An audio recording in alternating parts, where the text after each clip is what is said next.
नमस्कार बच्चों, सुगम भारती इस पाठ्य पुस्तक में फिर से एक बार आपका स्वागत है।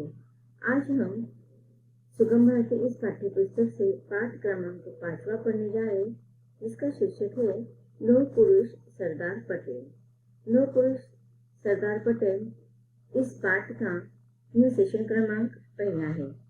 इस पाठ में सरदार वल्लभ भाई पटेल इनके बारे में विस्तार से जानकारी दी है। चलिए सब लोग जल्दी से पाठ्य पुस्तक निकालेंगे। हम इस पाठ को विस्तार से अब पढ़ेंगे। पाठ क्रमांक 5वां, लौह पुरुष सरदार पटेल। ये जो पाठ है वह संकलित है और इस पाठ में वल्लभ भाई पटेल इनके चारित्रिक गुणों का परिचय दिया गया है। वल्लभ भाई पटेल इनको सरदार और लौह पुरुष इन दो नामों से जाना जाता है। वल्लभ भाई पटेल इनको सरदार यह उपाधि क्यों दी गई या उन्हें लौह पुरुष क्यों इस नाम से क्यों जाना जाता है, इसका विस्तार से जानकारी हम इस पाठ के द्वारा देखेंगे। वल्लभ भाई पटेल इनको सरदार यह उपाधि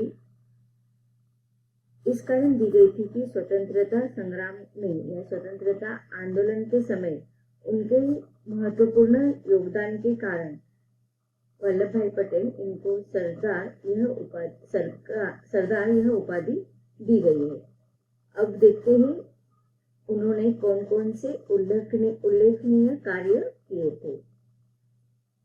विश्व के प्रमुख राष्ट्र निर्माताओं में बड़े सम्मान के साथ लिए जाने वाले नामों में सरदार पटेल का नाम अपना विशिष्ट स्थान रखता है।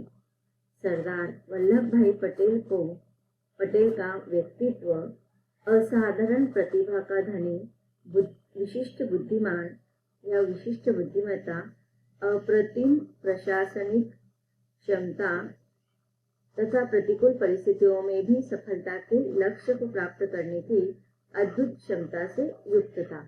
अब देखिए उनके विभिन्न जो गुण है बहुआयामी, हम उसे कह सकते हैं कि उनका जो व्यक्तित्व था, सरदार वल्लभ भाई पटेल इनका जो व्यक्तित्व था वह बहुआयामी था। उनकी चारित्रिक विशेषताओं का वर्णन शुरुआत के ही परिच्छेद से हमें पता चल रहा है कि उनका जो व्यक्तित्व था वह असाधारण प्रतिभा के वे धनी थे, विशिष्ट तीव्र बुद्धिमत्ता उनके पास थी, अप्रतिम ऐसे प्रशासनिक क्षमता उनके अंदर थी तथा प्रतिकूल परिस्थितियों में भी सफलता को लक्ष्य प्राप्त करने की अद्भुत कार्यक्षमता उनके अंदर थी। वे स्वभाव से अत्यधिक वीर, निर्भय, दृढ़ निश्चयी, परिश्रमी तथा लगनशील थे। इसी कारण उन्हें लौह पुरुष की संज्ञा प्रदान की गई। अब देखिए पाठ की शुरुआत में ही सरदार वल्लभ भाई पटेल इनको लौह पुरुष यह संज्ञा क्यों प्रदान की गई या लौह पुरुष नाम से उन्हें क्यों जाना जाने लगा, इसका वर्णन किया गया है। अगर आपको प्रश्न पूछा जाता है कि सरदार वल्लभ भाई पटेल इनको लौह पुरुष इस नाम से क्यों जाना जाता है या लौह पुरुष यह संज्ञा क्यों उनको प्रदान की गई, तो उसका उत्तर अगर आपको एक वाक्य के लिए पूछते हैं तो आप यह वाला आंसर लिख सकते हैं। आप पेंसिल से इसको अंडरलाइन कर सकते हैं कि सरदार वल्लभ भाई पटेल इनका जो स्वभाव था अत्यधिक वीर थे, वे निर्भय थे, किसी भी प्रकार की डर उनके मन में नहीं रहा करता था किसी के प्रति। दृढ़ निश्चय था, निश्चय उनका स्वभाव था, जो भी वह निश्चय कर लेते थे वह उसे पूरा करके ही रहते थे तथा परिश्रमी की कष्ट करने की अद्भुत क्षमता उनके अंदर थी। लगनशील, जो भी कार्य वह करते थे वह मन से करते थे, लगन के साथ करते थे और इन्हीं सारे गुणों के कारण, इनके चारित्रिक इन विशेषताओं के कारण लौह पुरुष की संज्ञा सरदार वल्लभ भाई पटेल इनको दी गई है। अगले परिच्छेद में उनका जन्म कब हुआ, उनकी प्राथमिक शिक्षा कब हुई, इसका वर्णन किया गया है। सरदार वल्लभ भाई पटेल का जन्म 31 अक्टूबर 1875 को नाडियाड गुजरात में हुआ था। इनके पिता का नाम जवेर भाई तथा माता का नाम लाडबाई था।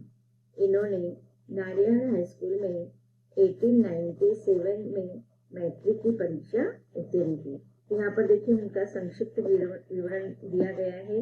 उनका जन्म कहाँ पर हुआ, कब हुआ, उनके माता पिता का नाम और उनकी प्राथमिक शिक्षा कब हुई, इसका वर्णन इस परिच्छेद में किया गया है। आगे देखते हैं। सरदार पटेल के विशिष्ट मानवीय गुण बचपन से ही प्रकट होने लगे थे। अब देखिए उनके अंदर किस प्रकार से मानवता या मानवीय गुण से वह सहृदय थे, इसका वर्णन इस परिच्छेद में किया गया है। यहाँ पर एक उदाहरण के द्वारा उनके अंदर जो मानवीय गुण थे, सहनशीलता, संवेदनशीलता, यह गुण यहाँ पर हमें बताए जा रहे हैं। एक बार वे खेती के कार्य में सहयोग देने के लिए पिताजी के साथ खेत पर गए थे।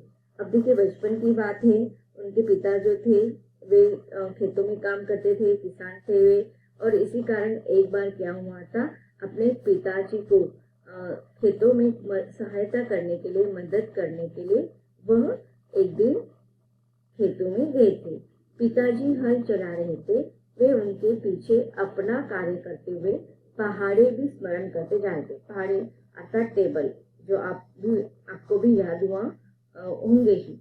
तो वैसे ही उस समय वो पिताजी खेतों में काम कर रहे थे, हल चला रहे थे, पिताजी अपना काम कर रहे थे और सरदार पटेल जी उनके पीछे अपना कार्य अर्थात वो क्या कर रहे थे, पहाड़ों को याद कर रहे थे, अर्थात पहाड़े के जो टेबल होते हैं उसको याद कर रहे थे, गिनती को याद कर रहे थे। पहाड़े कंठस्थ करने में इतने तल्लीन हो गए कि डाब नामक घास का तीक्ष्ण बड़ा कांटा कब उनके पैर में चुभ गया उन्हें पता ही न चला। बालक के पैर से बहते रक्त को देखकर पिता दंग रह गए, अर्थात आश्चर्यचकित हो गए।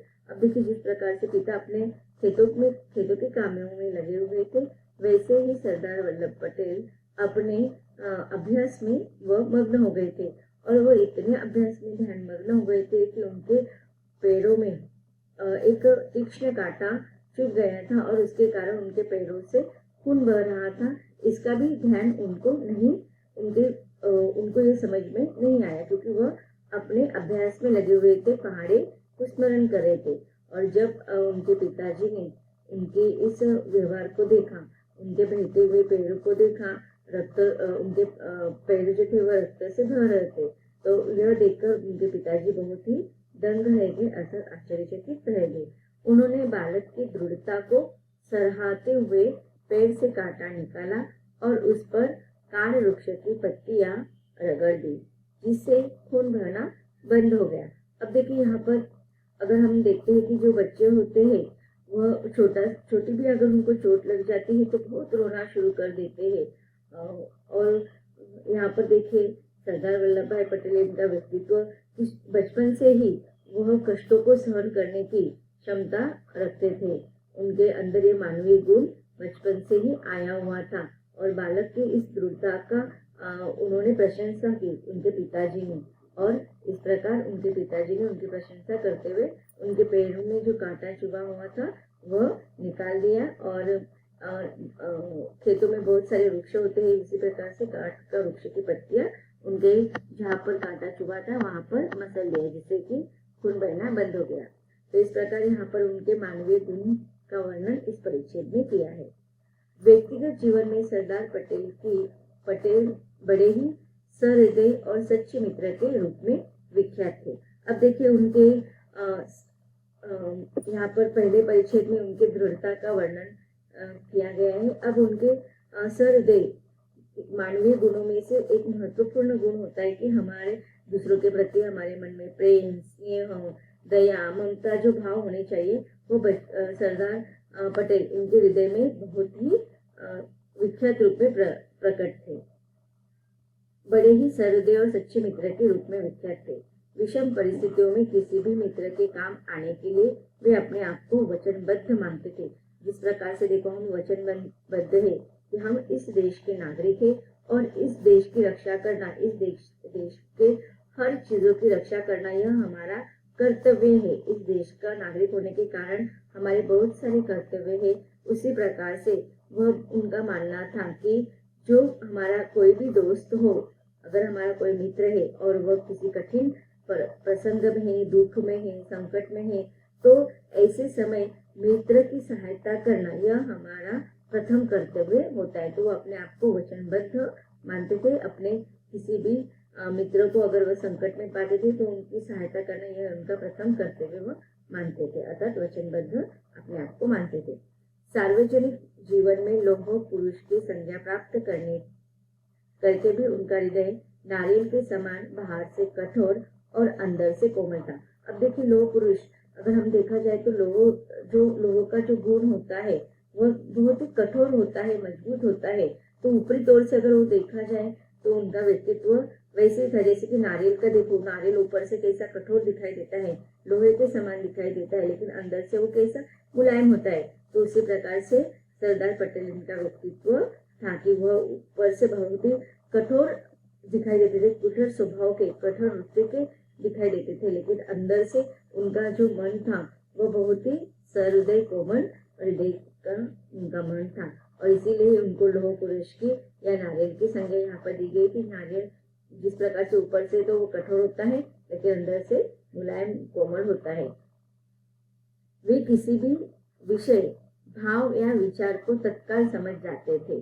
तत्काल समझना अर्थात उसी समय कि किसी भी सामने वाले व्यक्ति हो, चाहे वो उनके परिचय का हो, उनका दोस्त हो, उनका मित्र हो, रिश्तेदार हो, या कोई भी जो भी सामने वाला व्यक्ति उनको मिलता था, उसके मन के भाव को, उनके मन में क्या चालू है, ये सारे भाव, अच्छे भाव, बुरे भाव, वो किसी समस्या में है, ये सारे भाव वो तत्काल समझ जाते थे और तथा अगले ही क्षण तदनुरूप कार्यवाही करते थे। तदनुरूप का अर्थ होता है उसी के अनुसार।